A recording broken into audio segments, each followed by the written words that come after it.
Bueno, ya después de varias horas de terminadas las primarias, un hecho importantísimo en la historia democrática de nuestro país, más de 3 millones de personas participaron, de hecho, en este evento, una cifra inesperada y que fue celebrada por todos los sectores políticos. Vamos a analizar los resultados, pero fundamentalmente la etapa que se viene, y vamos a conversar con el sociólogo y cientista político de la Universidad de Chile, Alberto Mayola. Alberto, gracias por estar esta tarde con nosotros. Buenas tardes. Alberto, uno de los temas que más se ha destacado es la participación. Estamos hablando de un 22%.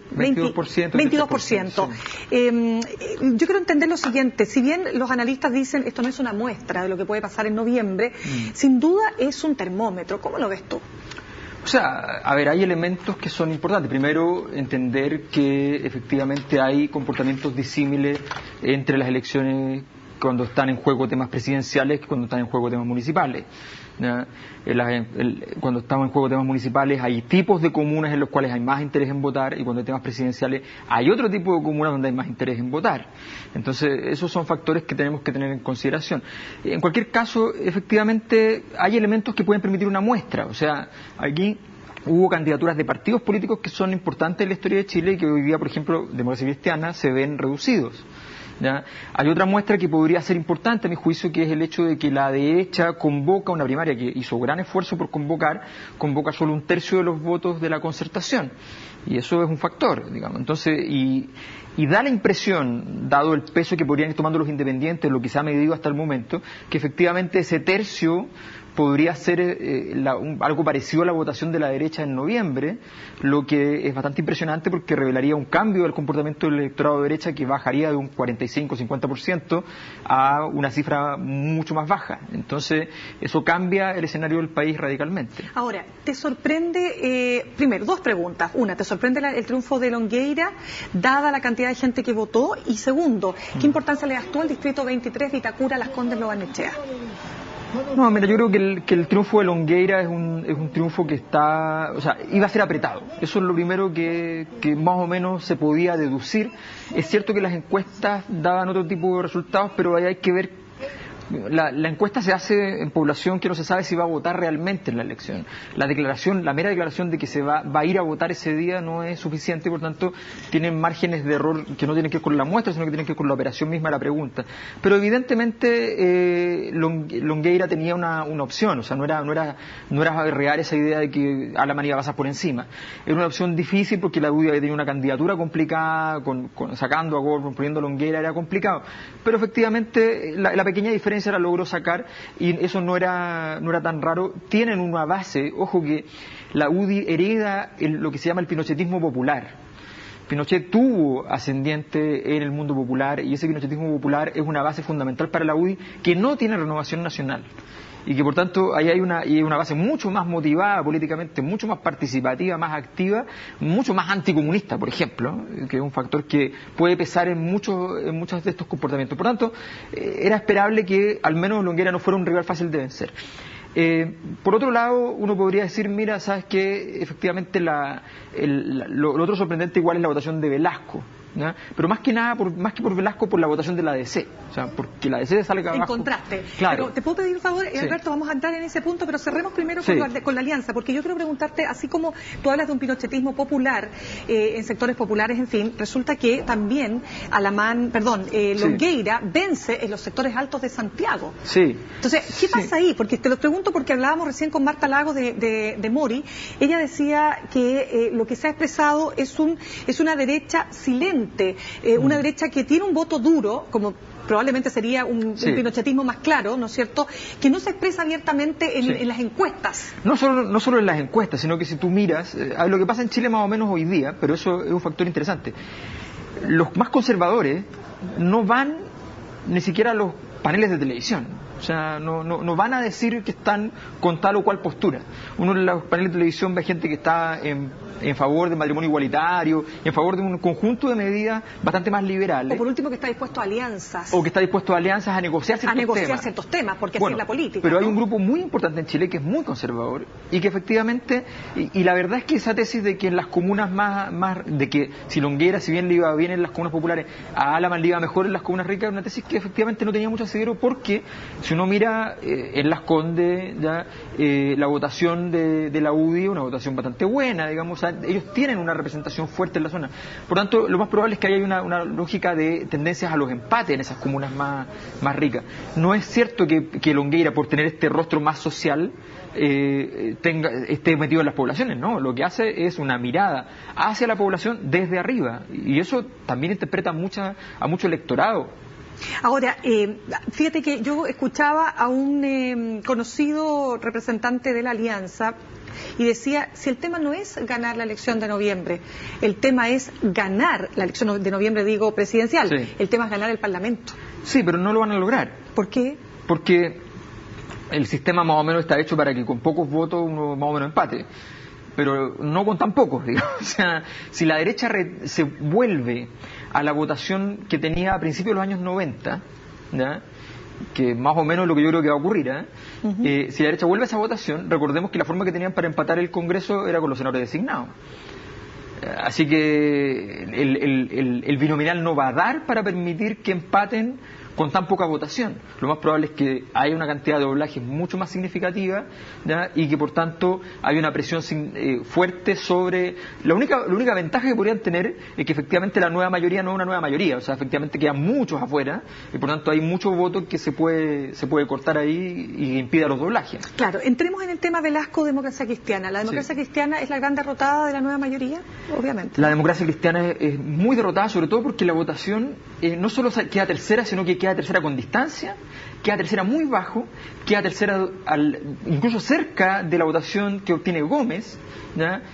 Por tanto, es realmente un muy mal resultado. La democracia cristiana viene además con una base de alcaldía fuerte, por tanto uno asume que la maquinaria de la alcaldía podía permitir una capacidad de movilizar votación. Entonces el candidato no fue el adecuado, que a Jimena Rincón le habría ido mejor. No creo, yo creo que hay un problema estructural ya con la democracia cristiana, que le está alcanzando para obtener municipios y dentro del municipio el alcalde, el concejales sobre todo, por la marca, pero ya la estructura de liderazgos al interior, en general, no es problema de Orrego, digamos, la estructura de liderazgo, ¿ya? Lo que sí es que Orrego empujó a ir a esta aventura y no salió bien, y eso obviamente a él le va a pesar en la interna, pero no es responsabilidad solo de él, es una responsabilidad de que el partido, su presencia histórica hoy día, sus vínculos históricos están un poco deformes. El centro político hoy día no es... Orrego apostó al centro, eso es falso. Si tú te fijas, Michelle Bachelet recibe presiones desde la izquierda y desde la derecha, ergo es el centro, o sea, ella es el centro hoy día, el PS es el centro.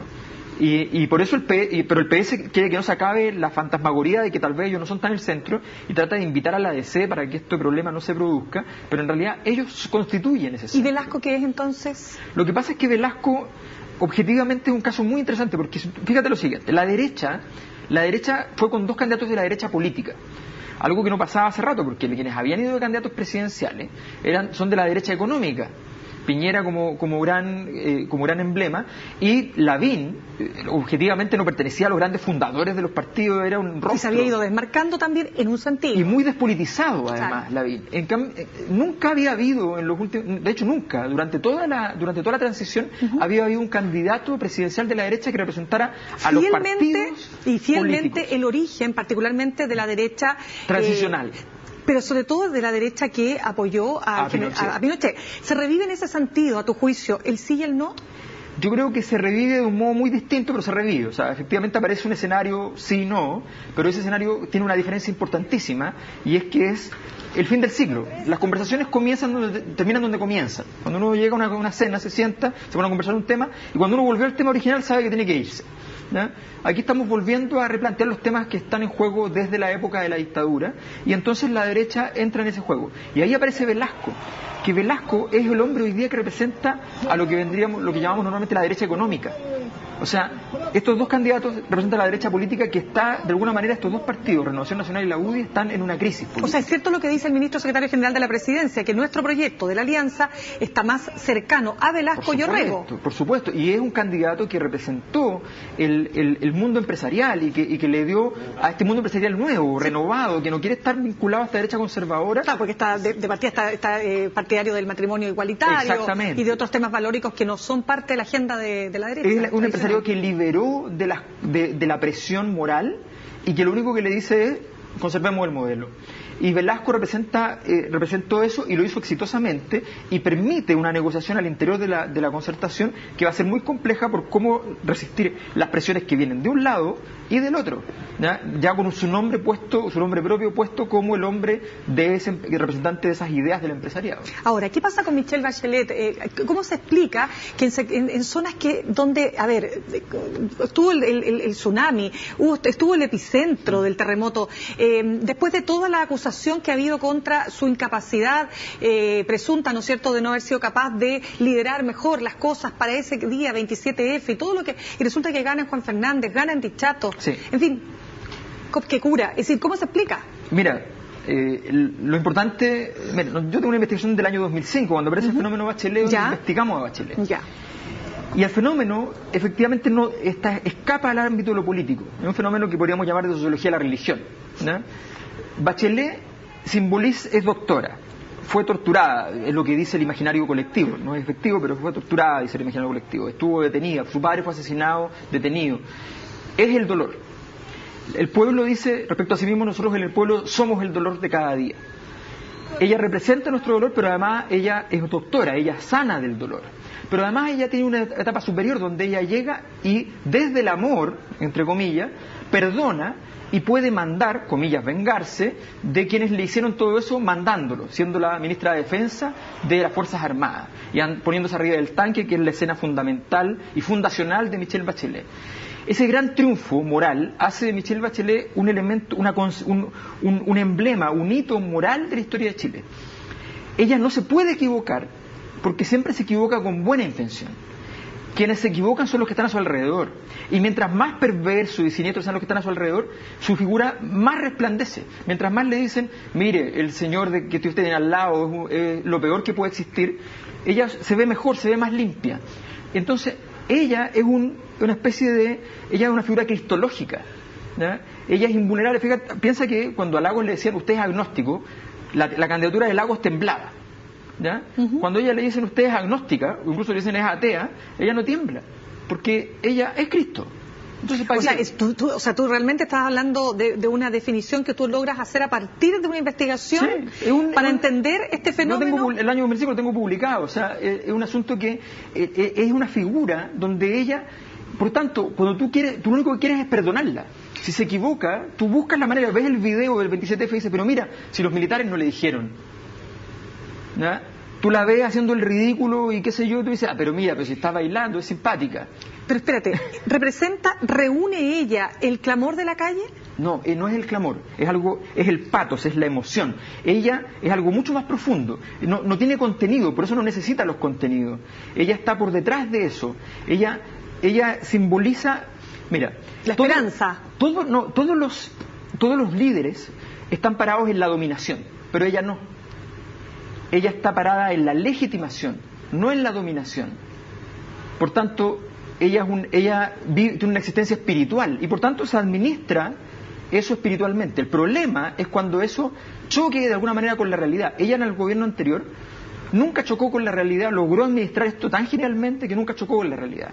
Las realidades que hubo fueron importantes, pero tal vez no fueron tan importantes como las que vienen. Yo creo que el siguiente gobierno va a ser muy, muy duro. Claro, pero tú ves, por ejemplo, como un Transantiago no le hizo nada. No le hace nada. Los pingüinos no le hizo nada. La crisis económica no le hizo nada. Espérate, es como lo que decía un periodista anglosajón. O sea, podría traficar panda y no pasa nada. No baja su popularidad, quiero decir. Todos dirían, el que traficó fue el señor que iba al lado. O sea, podríamos decir que muchos políticos quisieran tener algo de esa capacidad. Una de las cosas que más descoloca a los políticos es que efectivamente ellos lo único que quisieran es eso, porque da una cierta dosis de impunidad, pero ellos el problema es que al buscarlo les queda peor.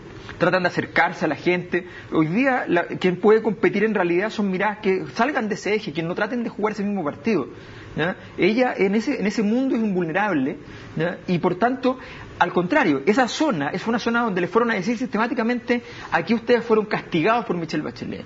Y ellos contestaron diciendo, desde la rabia y el dolor, diciendo, mire cómo nos tratan de enlodar este nombre que nosotros amamos, vamos y votamos y le damos el apoyo. Y en ese aspecto, y para cerrar porque se nos acaba el tiempo, Alberto, ¿le es más fácil a Michelle Bachelet enfrentar una contienda en primera vuelta con un candidato como Pablo Longueira?